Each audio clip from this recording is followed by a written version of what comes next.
অভিশাপ আসমান কাঁপে, আপনাদের কাঁপে না? তার কাঁপে না? অভিশাপের ভয় হয় না? বুকগুলা চাচা হয়ে গেছে আমার সন্তানদের। রাবার বুলেট বলবেন, কি বলবেন? এগুলো অস্ত্রের মুখে দাঁড়িয়ে আছে, আমাদের পয়সায় কেনা বুলেটে আমাদের সন্তানদের আপনারা বুলেট ছুটছেন। আর কত?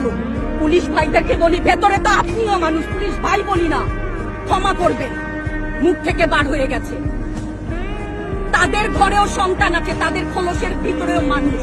যারা এখনো ঘরে আছেন তারাও জানেন আর কতদিন ভয় পাবেন। ভয়েই একটা মারবেন 10টা আসবো, 10টা মারবেন লক্ষ আসবো। সারা দেশের মানুষ, মা বাপ সব একসাথে। ওদের সন্তানকে মানুষ করার জন্য আমাদের কাছে, শিক্ষকদের কাছে পাঠিয়েছিল। কি জবাব দিব? আমার তো কোনো মুখ নাই, আমি শিক্ষক, আমার ভাষা নাই। তাদের কাছে হাত জোর করে মাপ চাই।